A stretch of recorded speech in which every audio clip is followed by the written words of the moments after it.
चलिए एक एक स्थिति के बारे में सोचते हैं। एक बच्चा है जो क्लास में गणित के सवालों में मतलब उलझ जाता है। लेकिन लेकिन जैसे ही उसके हाथ में गिटार आता है, वो कमाल की धुनें बना देता है। या मान लीजिए एक बच्ची है जो इतिहास की तारीखें उसे याद नहीं रहती, पर वो अपनी गली के हर बच्चे को इकट्ठा करके एक टीम बना सकती है और कोई भी खेल जीत सकती है। तो सवाल ये उठता है कि क्या ये बच्चे बुद्धिमान नहीं हैं, सिर्फ इसलिए कि वे पारंपरिक पैमानों पर खरे नहीं उतरते? आज हम इसी बड़ी पहेली को सुलझाने की कोशिश करेंगे। बुद्धि यानी इंटेलिजेंस आखिर है क्या? क्या ये सिर्फ एक आईक्यू स्कोर है या यह ऐसे कहीं ज्यादा कुछ है? हमारी आज की पड़ताल का मिशन ये समझना है कि बुद्धि को अब एक बहुआयामी या मल्टी डायमेंशनल अवधारणा के रूप में क्यों देखा जाता है। और इस पूरी बातचीत का आधार है एनसीईआरटी की किताबें, जो हमारे देश की शिक्षा प्रणाली की रीढ़ हैं। तो इस पुरानी सोच को कि होशियार होने का सिर्फ एक ही तरीका है, किसने और कैसे चुनौती दी? चलिए इस पे गहराई से बात करते हैं। बिल्कुल। और आपने जो उदाहरण दिया वो इस चर्चा के लिए एकदम सही शुरुआत है। दशकों तक मतलब पूरी दुनिया में यही माना जाता था कि बुद्धि का मतलब है तार्किक क्षमता, यानी जो इंसान तर्क करने, समस्याओं को सुलझाने और गणित में अच्छा है, बस वही स्मार्ट है। और इसी को मापने के लिए तो आईक्यू टेस्ट बनाए गए थे। लेकिन फिर कुछ मनोवैज्ञानिकों ने आकर कहा, एक मिनट रुकिए, क्या दुनिया सिर्फ वैज्ञानिकों और गणितज्ञों के दम पर चल रही है?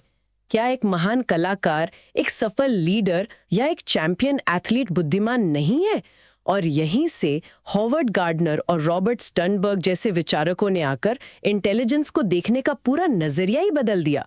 उन्होंने कहा कि हम एक बहुत बड़ी तस्वीर का सिर्फ एक छोटा सा कोना देख रहे हैं। तो चलिए सबसे पहले हार्वर्ड गार्डनर की ही बात करते हैं। उनका बहुबुद्धि सिद्धांत, थियोरी ऑफ मल्टीपल इंटेलिजेंसेस, वो तो सच में एक क्रांतिकारी विचार था। हाँ, उन्होंने ये नहीं कहा कि बुद्धि 2 या 3 तरह की होती है। उन्होंने कहा कि हमारे अंदर कम से कम 8 अलग अलग तरह की बुद्धियां होती है। हाँ, ये तो मतलब सोचने का पूरा गेम ही बदल देता है। हाँ। और यहीं पर ये सिद्धांत बहुत दिलचस्प हो जाता है। गार्डनर ने कहा कि ये सब अलग अलग सिस्टम की तरह काम करती हैं। हाँ, पहली दो तो वही हैं जिन्हें हम पारंपरिक रूप से जानते हैं। हाँ, पहली है भाषाई बुद्धि, लिंग्विस्टिक इंटेलिजेंस। मतलब भाषा पर पकड़। हाँ, शब्दों का सही इस्तेमाल, जैसे लेखक, कवि, वकील, अच्छे वक्ता, इन सब में ये कमाल की होती है। हाँ, और दूसरी है तार्किक गणितीय बुद्धि, लॉजिकल मैथमेटिकल इंटेलिजेंस, यानी तर्क, पैटर्न और गणना की क्षमता। वैज्ञानिक, प्रोग्रामर, ये सब इसी के महारथी हैं। अब तक तो मतलब सब कुछ सामान्य लगता है। हाँ, ये तो वही स्मार्टनेस है जिसे हमारे स्कूल और कॉलेज हमेशा से सराहते आए हैं। लेकिन असली मजा तो इसके बाद शुरू होता है ना? जैसे एक सर्जन जो इतने मुश्किल ऑपरेशन करता है, उसकी बुद्धि को हम कहाँ रखेंगे? बहुत अच्छा सवाल। यही गार्डनर की तीसरी और चौथी बुद्धि आती है। चौथी है शारीरिक गतिज बुद्धि, यानी अपने शरीर का शानदार तरीके से इस्तेमाल करने की क्षमता। वो सर्जन, एक डांसर, एक खिलाड़ी, एक एक्टर, इन सब का अपने शरीर की हरकतों पर असाधारण नियंत्रण होता है। बिल्कुल। और उस सर्जन को सिर्फ हाथों के हुनर की ही नहीं, बल्कि तीसरी बुद्धि यानी स्थानिक बुद्धि की भी जरूरत होती है। इसका मतलब है अपने दिमाग में 3D स्पेस को विजुअलाइज करने की, चीजों की बनावट को समझने की क्षमता। अच्छा, जैसे कोई आर्किटेक्ट या पायलट? हाँ, बिल्कुल। एक आर्किटेक्ट, पायलट, पेंटर या मूर्तिकार के लिए ये बुद्धि सबसे जरूरी है। तो एक बेहतरीन सर्जन में आप देखें तो शारीरिक और स्थानिक दोनों बुद्धियों का मेल होता है। ये तो बहुत दिलचस्प है। मैंने कभी इस तरह से सोचा नहीं था कि ये बुद्धियां मिलकर भी काम करती हैं। लेकिन यह मेरे मन में एक सवाल आता है जो शायद कई लोग सोचते होंगे। क्या ये सच में अलग अलग बुद्धियां हैं या फिर ये सिर्फ प्रतिभा या टैलेंट है? मतलब एक अच्छा गायक होना एक तरह की बुद्धि है या एक हुनर? ये एक बहुत ही महत्वपूर्ण और जायज सवाल है और गार्डनर के सिद्धांत की ये सबसे बड़ी आलोचना भी रही है। गार्डनर ने इसका जवाब देने के लिए कुछ मानदंड तय किए। उन्होंने कहा कि किसी भी क्षमता को बुद्धि तभी कहा जाएगा जब उसके लिए हमारे दिमाग में कोई विशेष हिस्सा हो, जब वो किसी खास सांस्कृतिक परिवेश में मूल्यवान हो। अच्छा। और जब उसे किसी सिंबल सिस्टम के जरिए व्यक्त किया जा सके, जैसे संगीत के लिए सुर और ताल का सिस्टम है ना? हाँ, सही बात है। उन्होंने तर्क दिया कि ये सभी 8 क्षमताएं इन मानदंडों पर खरी उतरती हैं, इसलिए ये सिर्फ टैलेंट नहीं बल्कि अपने आप में पूर्ण बुद्धियां हैं। अच्छा, तो ये सिर्फ एक अंदाजा नहीं है, इसके पीछे एक वैज्ञानिक तर्क है। तो बाकी की बुद्धियां कौन सी हैं, खासतौर पर वो जो लोगों से और खुद से जुड़ने के बारे में है? हाँ, वो है छठी और सातवीं बुद्धि। छठी है अंतर्व्यक्तिक बुद्धि, इंटरपर्सनल इंटेलिजेंस। People smart. बिल्कुल, पीपल स्मार्ट। ये दूसरों के मूड, इरादों और भावनाओं को समझने की क्षमता है। एक अच्छा मैनेजर, एक शिक्षक, एक नेता, ये सब लोगों को पढ़ने में माहिर होते हैं। और सातवीं इसके ठीक विपरीत है, आत्मव्यक्तिक बुद्धि, इंट्रापर्सनल इंटेलिजेंस। ये खुद को समझने की क्षमता है, अपनी ताकत, अपनी कमजोरियां, अपनी भावनाएं। दार्शनिकों, लेखकों और आध्यात्मिक गुरुओं में ये बहुत गहरी होती है। एक अच्छा थेरेपिस्ट या काउंसलर बनने के लिए इन दोनों का संतुलन शायद बहुत जरूरी होगा। बिल्कुल, बहुत जरूरी। हाँ, और 8वीं, जो मुझे लगता है कि आज के समय में बहुत प्रासंगिक है, वो प्रकृति से जुड़ी है। हाँ, 8वीं है प्राकृतिक बुद्धि, नेचुरलिस्टिक इंटेलिजेंस। यह प्रकृति के पैटर्न को समझने, पेड़ पौधों और जीव जंतुओं की दुनिया को पहचानने की क्षमता है। एक किसान, एक जीव विज्ञानी या एक पर्यावरणविद में यह बुद्धि प्रमुख होती है। तो कुल मिलाकर गार्डनर का सिद्धांत हमें ये नजरिया देता है कि होशियार होने का कोई एक रास्ता नहीं है। आप एक क्षेत्र में औसत होकर भी दूसरे में जीनियस हो सकते हैं। गार्डनर का नजरिया तो कमाल का है। ये हमें बुद्धि को अलग अलग क्षेत्रों या डोमेन में देखने में मदद करता है। लेकिन मेरे मन में एक और सवाल आता है, क्या बुद्धि को सिर्फ प्रकार में बांटना ही काफी है, या ये समझना भी जरूरी है कि हम अपनी बुद्धि का असल जिंदगी में इस्तेमाल कैसे करते हैं? और मुझे लगता है कि यहीं पर रॉबर्ट स्टर्नबर्ग की थ्योरी बहुत दिलचस्प हो जाती है। बिल्कुल सही पकड़ा। स्टर्नबर्ग ने सवाल पूछा कि कितने प्रकार की बुद्धि है, इसकी जगह उन्होंने पूछा कि बुद्धि कैसे काम करती है। उनका त्रितंत्रीय सिद्धांत यानी ट्रायाकिक थ्योरी बुद्धि के 3 मुख्य अनुप्रयोगों या एप्लीकेशंस की बात करता है। अच्छा। पहला है विश्लेषणात्मक बुद्धि, एनालिटिकल इंटेलिजेंस। ये तो वही बुक स्मार्ट्स हुआ। हाँ, बिल्कुल। यह वही पारंपरिक बुक स्मार्ट्स है। जब हम किसी समस्या का विश्लेषण करते हैं, उसकी तुलना करते हैं, उसका मूल्यांकन करते हैं, तो हम इस बुद्धि का इस्तेमाल करते हैं। हमारे स्कूल और कॉलेज वो इसी बुद्धि को नापते और सराहते हैं। हाँ, ये तो वही बुद्धि है जिस पर हमारी पूरी शिक्षा प्रणाली टिकी हुई है। परीक्षा में अच्छे नंबर लाना मतलब इसी पर निर्भर करता है। हाँ, लेकिन क्लास में अक्सर एक ऐसा बच्चा भी होता है जो शायद एकेडमिक रूप से टॉप ना करे, पर उसके पास हमेशा नए और अजीब आइडिया होते हैं। स्टर्नबर्ग उसे कहाँ रखेंगे? स्टर्नबर्ग उसे अपनी दूसरी बुद्धि में रखेंगे, जिसे कहते हैं सृजनात्मक बुद्धि, क्रिएटिव इंटेलिजेंस।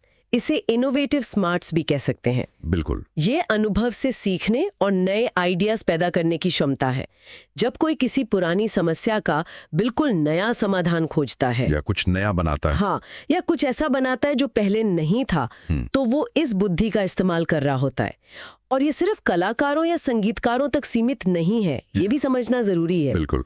एक उद्यमी जो एक नया बिजनेस मॉडल बनाता है या एक वैज्ञानिक जो एक नई थ्योरी देता है, वे सब अपनी सृजनात्मक बुद्धि का उपयोग कर रहे हैं। और फिर आती है तीसरी बुद्धि, जो मुझे लगता है कि शायद रोजमर्रा की जिंदगी के लिए सबसे ज्यादा जरूरी है, स्ट्रीट स्मार्ट्स।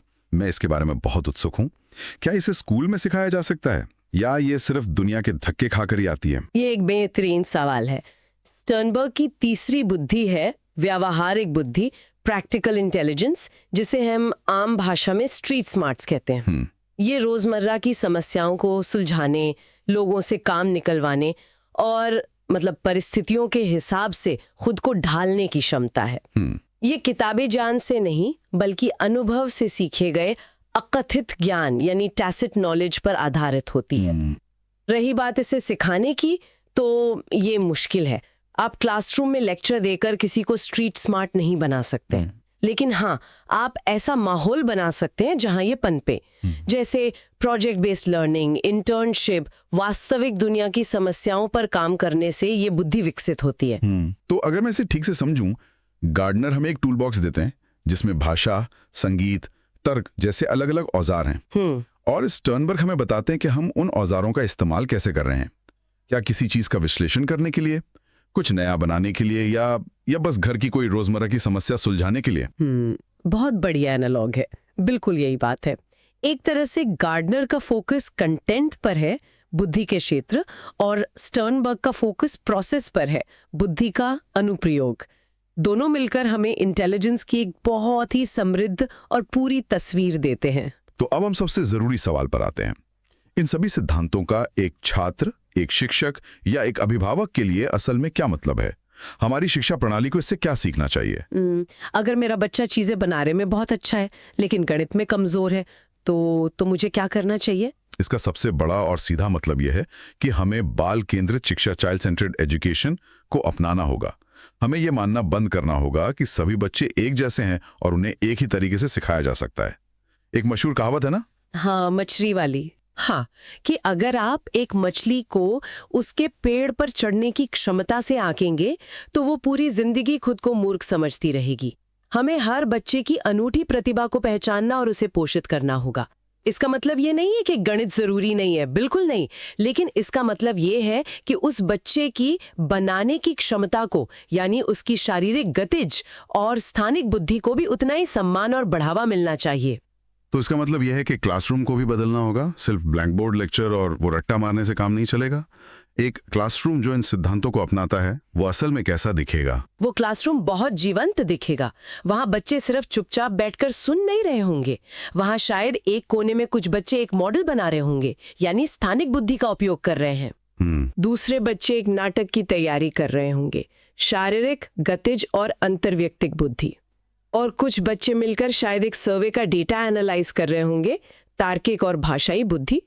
शिक्षक की भूमिका एक लेक्चरर से बदलकर एक फैसिलिटेटर की हो जाएगी, जो बच्चों को उनकी क्षमताओं के अनुसार सीखने में मदद करें। और मूल्यांकन का तरीका भी बदलेगा फिर तो? बिल्कुल, सिर्फ लिखित परीक्षा नहीं, बल्कि प्रोजेक्ट्स, प्रेजेंटेशंस और टीम वर्क के आधार पर भी बच्चों को आंका जाएगा। ये IQ आधारित शिक्षा से क्षमता आधारित शिक्षा की ओर एक बहुत बड़ा बदलाव है। ये सुनने में तो एक आदर्श शिक्षा प्रणाली लगती है। सवाल यह है कि हम इससे कितने दूर या कितने पास हैं। चलिए आज की इस गहरी बातचीत को समेटते हैं। आज हमने समझा कि बुद्धि कोई एक अकेली स्थिर चीज नहीं है, बल्कि ये बहुरंगी और बहुआयामी है। हमने हार्वर्ड गार्डनर की 8 अलग-अलग बुद्धियों के बारे में जाना, जो हमें बताती हैं कि स्मार्ट होने के कई अलग-अलग तरीके हैं। और फिर हमने रॉबर्ट स्टर्नबर्ग के 3 आयामों को समझा, विश्लेषणात्मक, सृजनात्मक और व्यवहारिक, जो हमें सिखाते हैं कि बुद्धि का असली मूल्य उसके इस्तेमाल में है। और शायद सबसे बड़ा सबक ये है कि हर इंसान में कोई ना कोई प्रतिभा छिपी होती है। शिक्षा का असली काम उस प्रतिभा को पहचानना, उसे सींचना और उसे चमकने का मौका देना है। बिल्कुल सही कहा। और जाते जाते मैं श्रोताओं के लिए एक विचार छोड़ना चाहूंगी। ये सारे सिद्धांत हमें अलग अलग क्षमताओं को पहचानने और उनका सम्मान करने के लिए कहते हैं, लेकिन सोचने वाली बात यह है कि क्या हमारा समाज और हमारी मूल्यांकन प्रणालियां, चाहे वो परीक्षा हो, कॉलेज में एडमिशन हो या नौकरी पाना हो, क्या वे सच में इन सभी बुद्धियों को बराबर का महत्व देती हैं? ये बहुत गहरा सवाल है। हम कितनी भी बात कर लें, लेकिन आज भी एक प्रतिभाशाली डांसर या एक बहुत ही संवेदनशील काउंसलर को क्या समाज में वही दर्जा और वेतन मिलता है जो एक प्रतिभाशाली इंजीनियर या डॉक्टर को मिलता है? जब तक हम इस सवाल का सामना नहीं करते, तब तक क्या हम इन सिद्धांतों को सिर्फ किताबी बातें मानकर ही खुश होते रहेंगे? ये एक ऐसा सवाल है जिस पर हम सभी को सोचना चाहिए।